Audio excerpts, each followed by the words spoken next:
Asyhadu an la ilaha illallah wa asyhadu anna Muhammadar Rasulullah.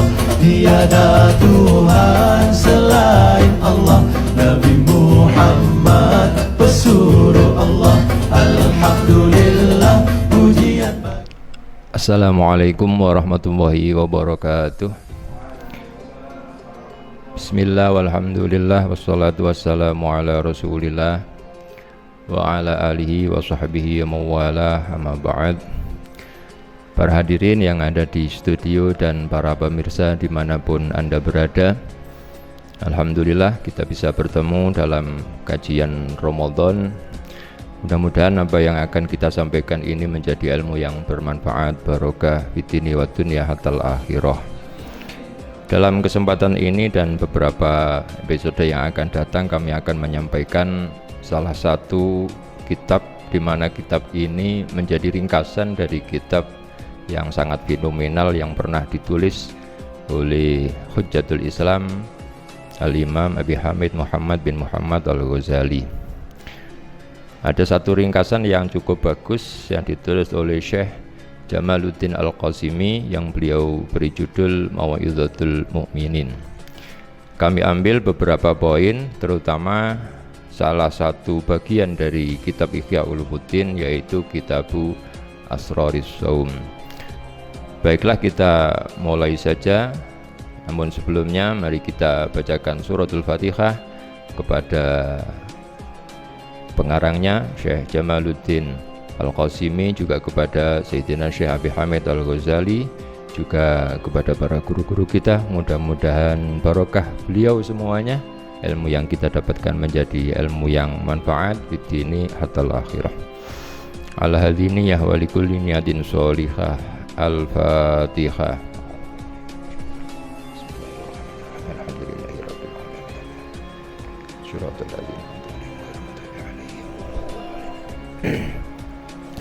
Bismillahirrahmanirrahim. Kitabu Asroris Shaumi. Kitab menerangkan tentang rahasia-rahasia puasa. Nah, ini satu bagian dari rubu'ul adat, rubu'ul ibadat, seperempat bagian dari kitab Ihya Ulumuddin yang menjelaskan tentang masalah ibadah, yang diantaranya adalah masalah puasa. Di mana beliau Imamul Ghazali menerangkan tentang puasa ini tidak sebagaimana ulama-ulama yang lain. Kalau ulama yang lain ada yang menerangkan dari sisi atau perspektif fikihnya, ada yang perspektif tasawufnya atau akhlaknya. Sedangkan Imam Al-Ghazali kedua-duanya diambil, dijadikan satu menjadi sebuah paduan yang sangat sempurna sekali. Karena itu yang akan kita baca ini adalah bagian dari kitab tersebut, yaitu Kitabu Asroris Shaumi, kitab tentang rahasia-rahasia puasa. A'adzamallahu ala ibadihil minnata.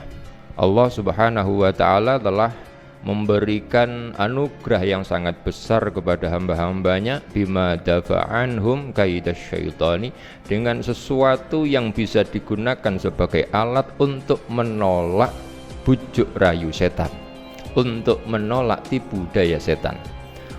Wa khayyaba dhannahu, dan juga sesuatu yang bisa digunakan untuk menghalau setan agar apa yang diinginkan oleh setan terhadap kita manusia ini tidak bisa tercapai. Karena sebagaimana Allah Subhanahu wa ta'ala firmankan bahwa setan itu adalah aduwwum mubin, ada musuh yang paling nyata. Lah, namun celakanya musuh kita yang bernama setan ini kita tidak bisa melihat. Dan setan ini merayunya begitu luar biasanya, begitu halusnya, sampai Rasulullah mengatakan ia jadi syaitanu ala ibni Adam majrad dam. Setan itu menggoda kita melalui aliran darah kita. Begitu halusnya setan. Celakanya lagi, di dalam diri kita itu ada sesuatu yang memang oleh Allah Subhanahu wa ta'ala diletakkan di dalam diri kita, dan sesuatu itulah yang akan menjadi tunggangan daripada setan. Sesuatu itu yang kita sebut sebagai nafsu itu. Jadi dalam diri kita sendiri sudah ada nafsu, kemudian di luar kita ada setan itu. Namun Allah Subhanahu wa taala telah memberikan anugerah yang sangat besar kepada kita, yaitu puasa. Puasa ini oleh Allah Subhanahu wa taala dijadikan sebagai perisai untuk kita agar kita terhindar dari bujuk rayu setan, dari tipu daya setan itu. Idz ja'ala shauma hisnan li awliyaihi. Karena Allah Subhanahu wa taala menjadikan puasa itu sebagai hisnan, sebagai benteng untuk para kekasihnya, wa junnatan, dan sebagai perisai. Jadi Allah Subhanahu wa taala menjadikan puasa ini bukan sekedar untuk lapar, bukan sekedar untuk dahaga, itu saja bukan.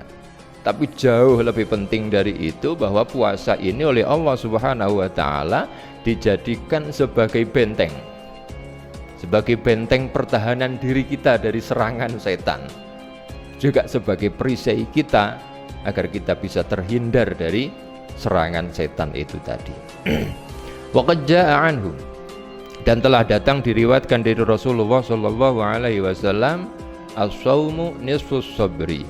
Puasa itu separuh kesabaran. Puasa itu setengah kesabaran. Ini salah satu riwayat hadis Rasulullah sallallahu alaihi wasallam. Beliau menyebutkan bahwa puasa itu adalah separuh kesabaran. Wa qala ta'ala, dan Allah Subhanahu wa taala berfirman, innama yuwaffas sabiruna ajrahum bighairi hisab. Orang-orang yang bersabar akan diberikan pahalanya, akan ditunaikan pahalanya tanpa hitungan. Ya, coba kita hubungkan. Rasulullah mengatakan bahwa puasa itu nisfus sabri. Puasa itu adalah setengah dari kesabaran. Sedangkan kesabaran itu sendiri balasannya bighairi hisab. Maka betapa besarnya pahala puasa itu. Karena puasa itu adalah latihan kesabaran, dan kesabaran itu tidak ada hitungan pahalanya.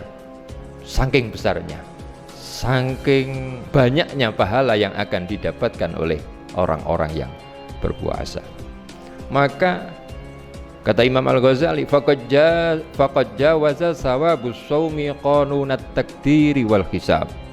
Maka pahala puasa itu melampaui batas ukuran-ukuran dan batas hitungan-hitungan. Jadi nggak bisa diukur lagi seberapa besarnya pahala puasa, seberapa banyaknya pahala puasa. Dan kita tidak pernah menemukan adanya balasan apa sebenarnya yang akan didapat dari orang yang berpuasa ini. Apa yang sebenarnya akan didapat dari orang puasa ini? Yang ada itu adalah fadilah-fadilah yang berkaitan dengan puasa. Sedangkan nafsus shaum atau puasanya itu sendiri, seberapa besar pahalanya, itu dirahasiakan oleh Allah Subhanahu wa taala, karena memang tidak bisa diukur, karena memang tidak bisa dihitung. Sangat besar sekali. Wa nahika fi ma'rifati fadlihi qauluhu sallallahu alaihi wasallam, dan cukup sebagai gambaran bagi kita tentang keutamaan dari puasa itu adalah apa yang disampaikan oleh Rasulullah sallallahu alaihi wasallam, wallazi nafsi biyadihi la khalufu famis shaimi atyabu indallahi mirrihil miski. Demi zat yang jiwaku berada di dalam genggamannya, kata Rasulullah, la khalufu famis shaim, sungguh bau tidak sedapnya orang yang sedang berpuasa, indallahi, menurut Allah, itu atyabu indallahi mirrihil miski. Menurut Allah itu lebih harum, lebih semerbak, lebih wangi dibanding semerbak harumnya misik. Ya, sekalipun sih kalau menurut kita, karena kita bukan Allah. Yang kita tahu, kalau ada teman kita yang sedang berpuasa atau kita sendiri yang sedang berpuasa, maka bau mulutnya itu jelas tidak sedap. Cuman tidak sedapnya itu kalau menurut Allah Subhanahu wa taala lebih harum, jauh lebih harum dibanding sedapnya misik.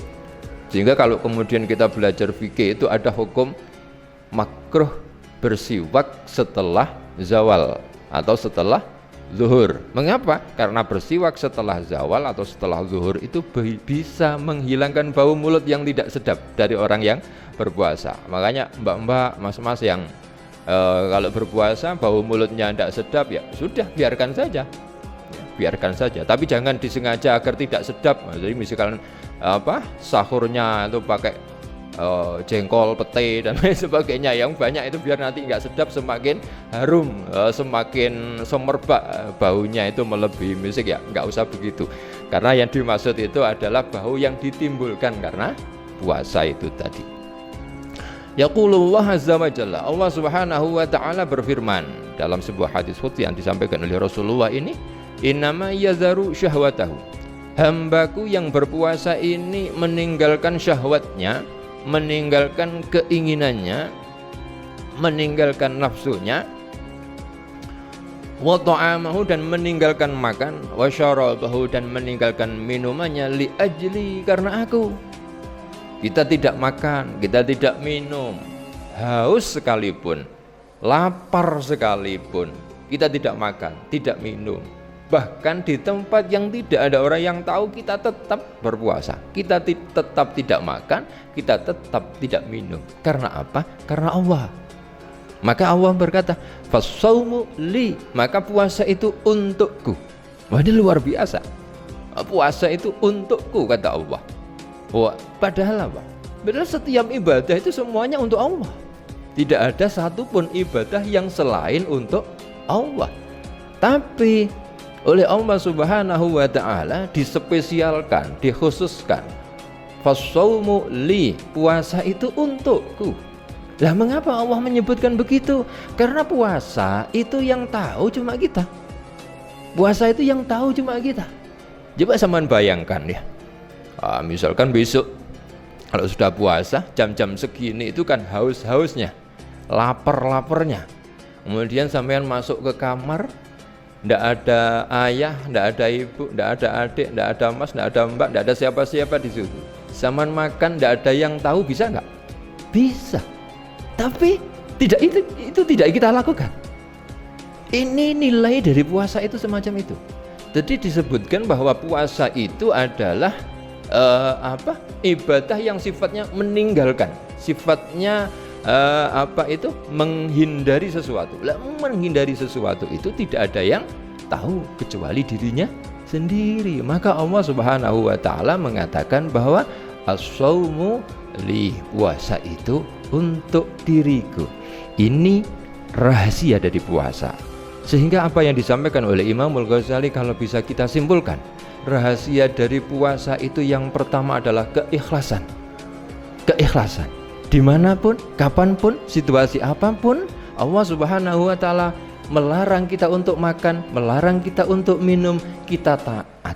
Sekalipun tidak ada yang tahu apa yang kita lakukan. Itulah keikhlasan yang sebenarnya. Yang kedua, rahasia dari puasa ini adalah meninggalkan syahwat, meninggalkan keinginan kita, memerangi nafsu kita sendiri. Karena sebagaimana saya sampaikan tadi, bahwa nafsu itu adalah tunggangan dari setan. Setan bisa masuk kepada kita karena ada nafsu kita. Yang terakhir, puasa itu adalah melatih kesabaran kita, dan kesabaran itu pahalanya tidak ada hitungan. Mudah-mudahan Allah subhanahu wa ta'ala memberikan hidayah kepada kita, memberikan pertolongan kepada kita, sehingga kita bisa berpuasa dengan sebenar-benarnya puasa. Wallahul muwaffiq ila aqwamit thoriq. Wassalamualaikum warahmatullahi wabarakatuh. MK Diponegoro tumpang, kau ajarkan ilmu umum dan agama, kau tuntun kami dalam keislaman, untuk menggapai dunia dan akhirat.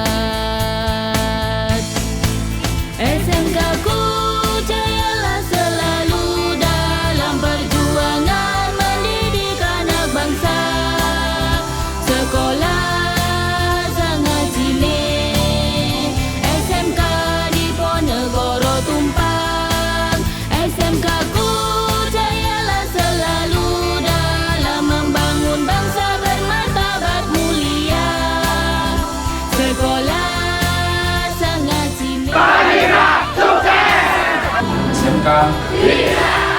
Bisa.